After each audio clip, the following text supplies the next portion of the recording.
my name is Jenna and today ooh, that was loud. Today I'm doing a very exciting video, and that is a spoilery book talk of DRAEKORA by Lynette Noni. I know I promised this video to come like 2 weeks ago, but it's been a bad 2 weeks for me basically, and I'm finally getting a chance to sit down and talk about this book with you guys. I am so ridiculously excited. I have so much to discuss. My list of things to discuss is ridiculously long, so this video could end up being a lot longer than I'm expecting, but I mean, who knows? It's a great book and I really want to talk about it. So just really quickly, I'm going to say that I gave this book a 5 out of 5 stars. It is the third book in the Madoran Chronicles series. I'm not going to go too much into it, and I have a full spoiler-free book review that I did during DRAEKORA week, so I will leave that one linked in the description box below if you haven't yet read this book and don't wish to be spoiled, as this video is going to contain so many spoilers. So if you're here, I'm assuming that you have read DRAEKORA and spoilers do not affect you, or if you're still here and you haven't read it but you just don't care, then that's cool too, I guess. So like I said, I have a lot to discuss with you guys, like a lot to discuss with you guys. Yeah, I'm really excited to sort of talk about this book. So I have a kind of order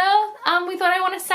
I kind of go from the beginning of the book to the end of the book, but also I kind of don't. So if you want to hear me talk about certain characters and certain plot points, you may just need to stay and watch the whole video, and for that I am sorry. Once I get to edit, I might be able to sort of put down in the description box where each part is, but that also might not happen. So the first thing that I wanted to talk about in this book talk is the lack of familiar characters in DRAEKORA. So if you've read DRAEKORA, you will know that we don't exactly see a lot of our favorites in this book. So we don't see a lot of Bear, DC, Caden, or any of the Academy stuff, and we only sort of very minorly, briefly see Jordan as well. We definitely miss them in this book. I love this book. I think that it's done something really magical and really incredible, but you do kind of miss the familiarity of these characters, and especially Caden. It's Caden, for goodness sake. Why is he not in this book? But when you actually read the book, saying it like that is really scary, but when you actually read the book, you understand why she's done it that way and why we don't have these characters. So the book begins with Alex and company breaking into a security chemtech facility in order to find the security footage that Avon showed Jordan in the end of the last book, when Jordan was like, yeah, I asked to be claimed and it basically broke all of our hearts. You all know the part I'm talking about there. So this little sequence, I think it went for 4 or so chapters, was adorable and really allowed us to see Bear and DC and Alex really working together along with Bear's brother Johnny, and it was a really sweet little scene, well, little couple of chapters, and also it was hilarious. Some of those rooms in the chemtech facility are just wacko, the one that creates an electric storm. What crazy. But it also allowed us to spend a little bit of time with these characters before everything went completely cray-cray, so for that I was really appreciative. This book actually reminded me a lot, and I actually messaged this to Lynette last year after I've read it. I sort of said, I was like, look, DRAEKORA reminds me a lot of Sarah J Maas's A Court of Mist and Fury, because we are introduced to all these characters in the first book and then we go somewhere completely different following a completely new set of characters, except in our case they're not completely new, they're just a new version of themselves. And so that's the best way I think I can describe this book, is it does that. So then I want to move on and talk about the big plot point and the big reason why you can't talk about this book without giving away plot spoilers: the fact that we time travel. So yeah, so like I said, the biggest plot point in this book, and the fact that you can't talk about the plot without spoiling everything, is that Alex travels back in time to a past mayor, and I'm talking 1,000 years in the past or something ridiculous. The time travel element is amazing. It's so good, and you don't realize that you want it until you're reading it. It's when I was reading it and it happened, I was like, what is this? We're going back in time? What? And then you spend the whole book there, and then when you come back, you're like, oh my god, I want to go back in time because it was so good. Basically, that's how I felt about the time travel element in this book, because it was so good. So basically, when Alex is undergoing the Varangard, when she is in present day mayor, which is basically a trial that will allow, well, traditionally it's a trial that will allow mayorins to be part of the guard or whatever, but in this case it's so Roka and Kaya can sort of see where Alex's natural abilities are and sort of see where they need to train her more. She comes across a Drakon who has been pulled through the Abrasa, which is kind of like a tear in space and time. Think Doctor Who in a way. He's been pulled back in time, well, pulled forward in time by Avon. Alex frees the Drakon, who then takes her with him back in time. I don't think I need to tell you all how good that sequence was. I mean, can you imagine just running along, minding your own business, and all of a sudden hearing this roar, and then turning a corner and being like, bam, Drakon. Although at the time, Alex of course thinks it's a dragon. So bam, dragon. Is the dragon gonna eat me? Like, I don't know what's happening. That would be my reaction. I would probably just freeze. I'd be like, oh my god, it's a dragon. But Alex being Alex doesn't, she like freeze the Drakon, ends up back in time, and it's just so good. So moving on to Zira and the Drakons. I don't think, or the Drakon, sorry. I don't think anyone could hate Ziraxis. Ziraxis is like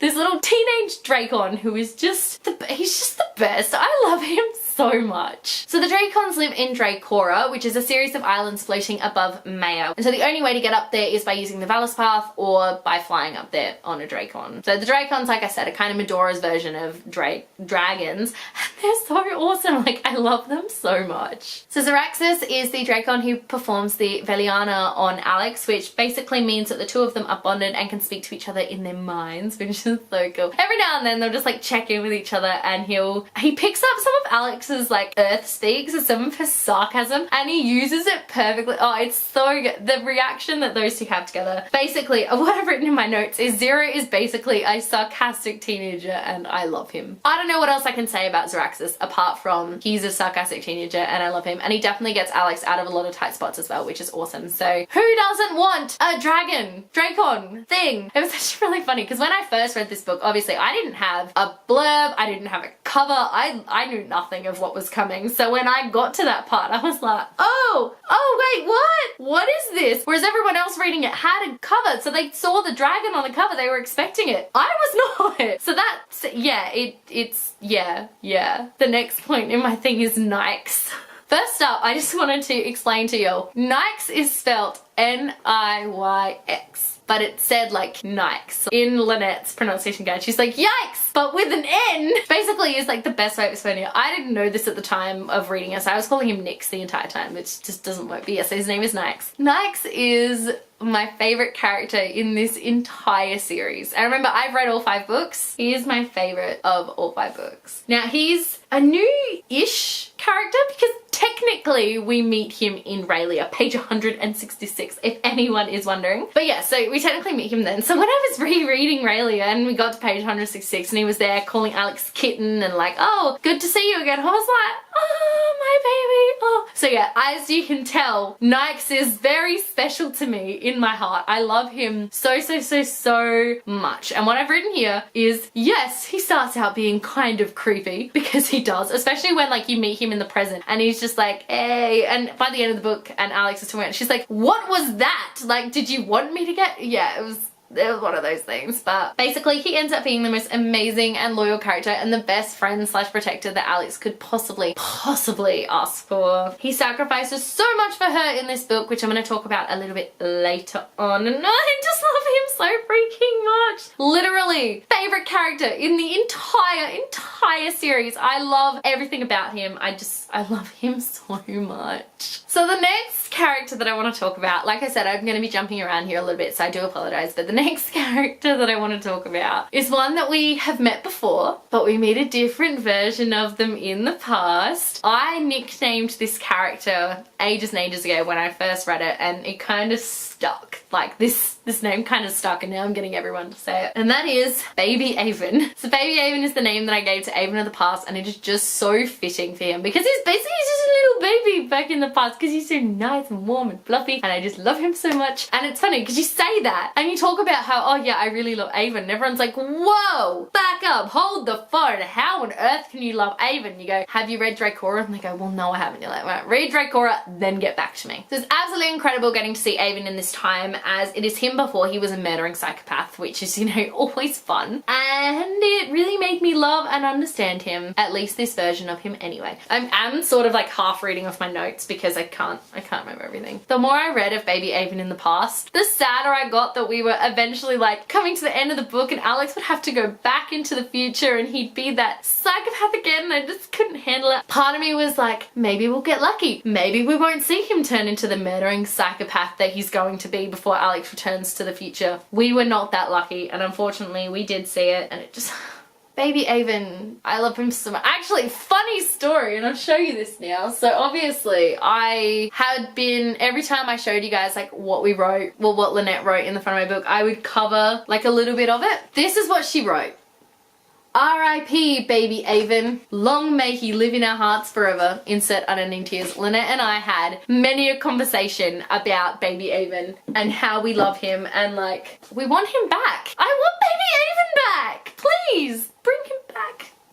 Okay, so we're gonna jump forward a little bit here to chapter 21, Alex's vision. So the only highlight of chapter 21 was that we saw Caden. Literally the only highlight, because that chapter was so like depressing and dark. But Caden was there, so everything was okay. Wasn't the real Caden, it was kind of like an avatar slash subconscious version of Caden. Which, by the way, having the library pick Caden for that because Alex feels safe with him. My Alex feels like went out the roof at that point because we hadn't had any and just that happened. I was like, the library knows what's up. But basically, so in this chapter, it's a vision that the library is showing Alex of what would happen if Avon wins. So all of her friends are either dead or dying and Medora is kind of like just wiped out. But Caden sort of explains like Avon doesn't make it off Medora because the Tia Aurans step in and stop everything. But it's too late for Medora, which is really upsetting because Alex has definitely made a home in Medora and I would be really upset about that as well. And looks like I copied out a quote from that chapter, which is one that I really absolutely adore. All you can do is live in the moment and choose not to worry about what the future may bring. Don't waste today by fearing tomorrow, for tomorrow will come whether you're ready for it or not. That quote just like speaks to me on such a personal level and I love it so much. It's a really great quote and it's definitely one to live your life by. I may cry talking about this next little bit, just a little bit of a heads up. So anyone who's read the book may know the part I'm talking about. Lynette, I'm looking at you here. So the next part I want to talk about is the Heroa and Alex claiming Nikes.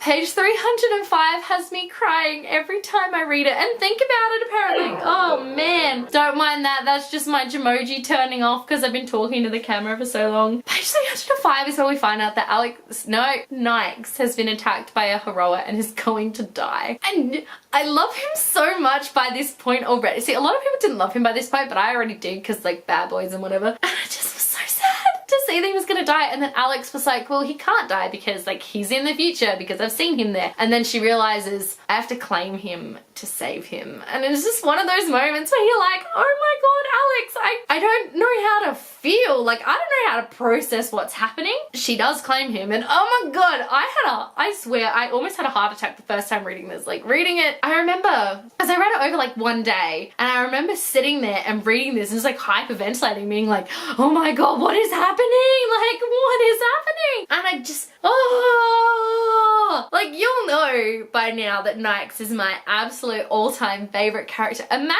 reading this scene for the first time knowing that he is your ultimate favorite character. Like, you die a little bit inside because you think that he's gonna die too, but I mean he doesn't, which is great. But also now he's claimed by Alex, so it's like, I don't know how I feel about this. So I actually thought I'd written more notes than that, but turns out I just have little dot points now that I need to try and discuss. So I have 1, 2, 3, 4, 5, 6 more dot points. Let's do this. We've been talking for so long. So I guess the next thing that I would need to talk about after Nikes' claiming Alex would actually be the big event that happens and the human delegation that arrives.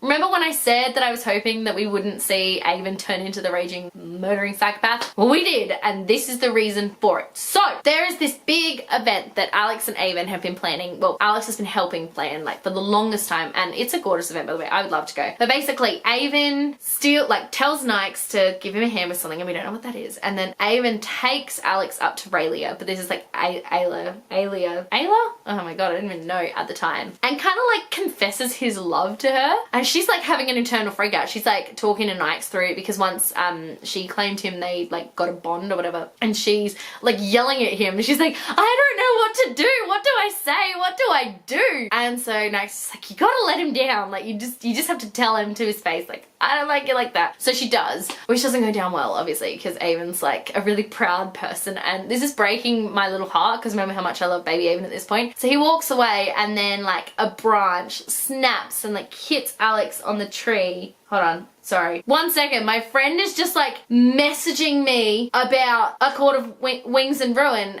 and like I might not be up to that part. Stop with the Aqua War spoilers. Anyway, what's it? Oh yeah, so the branch like hits Alex on the tree. hits Alex on the face. And all of us are like, oh my god, her blood. Please, please, Avon better not see this. And he does, which is really upsetting. And like he rushes off and he kills the human delegation. Which is so sad because that's like the moment that like I was really, really upset reading that. Like I didn't know what to do. I was just like, what do we do? You know? What do we do? So basically the whole reason, well not the whole reason, but a big reason why Avon is out there killing humans and wanting to destroy them is because he fell in love with Alex. Talk about, I don't even have a word for this, but yeah, like that's harsh. That is harsh. And I feel really, really, really sorry for Alex about it. Luckily, of course, Lady Mystique or Aztag or whatever you want to call her, she's got the two names now. Luckily, she sort of like wipes Alex's face from everyone's memory and everyone just thinks that it's like this unnamed Fae or whatever, but well, not Fae, Mayor. Sorry, I've been reading Well, God, like this Mayor, but still, that's a really hard thing to have to live with. So now Alex has to live with that knowing that she is one of the reasons why Avon is out there doing all of this, and that's just, it's just, oh my goodness. So we get to the part where Alex gets stabbed. Forgot to write that down in my notes, but yeah, Alex gets stabbed, like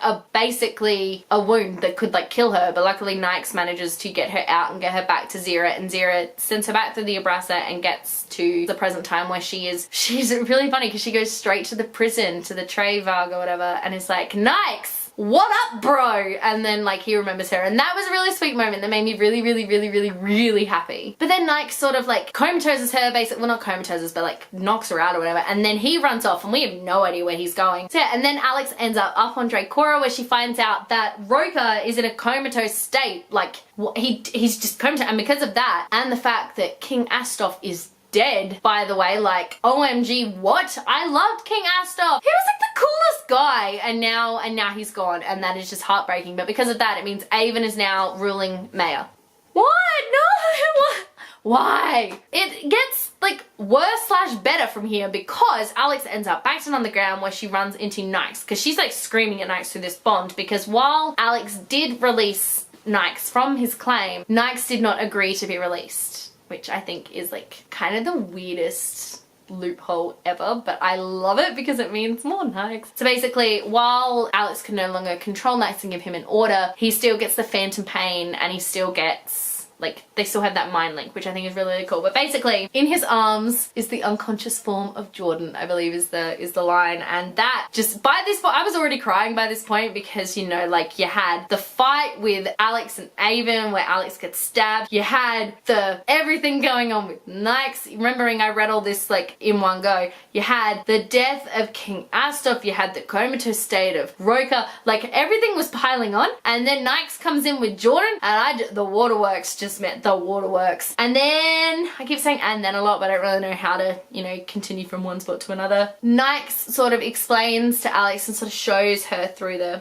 thing that Jordan was the one to kill King Astoff with his little, you know, invisible spell or invisible gift or whatever it's called. But Nyx takes the fall for it, which I think is really, really sweet. And like, this is what I'm talking about with Nyx sacrifices so much for Alex in this book and for her friends. He is kind of like Avon's right hand man again because he killed Astoff and everything. But also he's like to Alex, he's like, if you think our training is done, oh no, you are so wrong, which makes me so happy because it means more Nyx in book 4, yay! Oh, but Alex is able to release Jordan from Avon's claim by claiming him herself and like beating him in the mind. I like to call it like the mind palace, like from Sherlock, which it's not, but it kind of is. And then she orders Jordan to forget everything about what happened with King Astoff though, but everything else he wants to remember. He wants to remember what he did while he was under Avon's claim, which is so heartbreaking. When he finally does get released, the two of them just like sit there and cry in each other's arms, and I'm like, I did warn everyone. I was like, y'all all are gonna need tissues to read this book, and oh my goodness, I was so right. From there, Alex and Jordan are kind of like, yeah, let's go back to Akane, and then that's where the book ends, like them going back to Akane. And so now it's like, what? Like, what? I have two more things that I want to talk about. So the first thing I want to talk about is chapter 7. For those of you who don't know, I'm like obsessed with Nyx, which I think after this video you should know this. Chapter 7 is where we first meet Nyx in this book. Do yourself a favor, and after you have read DRAEKORA and you know everything about Nyx, go back and reread chapter 7 where you first meet him, because everything he says is hilarious when you have context. So the second time I was reading it and I was going through and I was like, oh my goodness, that happens and that happens, and he literally says exactly what's gonna happen. He's like, with the lashing of a branch, the times will change or nothing will, and all this stuff. And you get to the end of the book and you're like, oh my god, it was all right there in chapter 7. So yeah, go back and reread chapter 7 once you've read DRAEKORA and you'll understand what I'm talking about. It's just the best thing ever. And the last thing that I wanted to talk about is the damn quote on the back of the book. So when I first read it, I sort of sent Lynette a few different quotes that I thought could work, because she was trying to be really careful not to spoil anything, because it's a book that spoils. But basically, this is the quote that she chose. Ready? I swear by the stars that you and the other slain tonight will be the first of many. Of that you have my word. Now, for people who haven't read the book, that's just like a really eerie, like, oh my god, what's gonna happen quote. But for the people who have read the book, i.e. me when that quote came out, that is the death of baby Avon. Like, legitimately, that is the point where baby Avon is no more. I sent Lynn like the most scathing message. I was like, how could you choose that quote? That's the death of baby Avon. And she's like, I know, I'm sorry, but it works on so many levels. Hence the R.I.P. baby Avon that I have right here. I'm so sad by this. So you have it. That is my spoilery book talk for DRAEKORA. Like I said, I probably jumped around a lot. There's probably more things that I want to discuss or that you wanted me to discuss. So let me know in the comment section below what you thought of it and sort of what else you are interested in, what else you thought, what you didn't think, what you thought would happen, what you're thinking is going to happen in Grey Vale. I have many ideas of what I think is going to happen in Grey Vale because I've read it. So yeah, definitely let me know in the comment section below what you thought. Like I said, 5 out of 5 stars. This is definitely, of the books that are published, this is my favorite book in the series. I think it is a step up from the last two. It really showcases Lynn's growth as an author, and I love everything about it, even if it did kind of, you know, like rip out my heart and stomp on it and like crush it up into tiny little pieces. If you like this video, be sure to give it a huge thumbs up and don't forget to subscribe to my channel so you don't miss a thing. Stay random. Bye.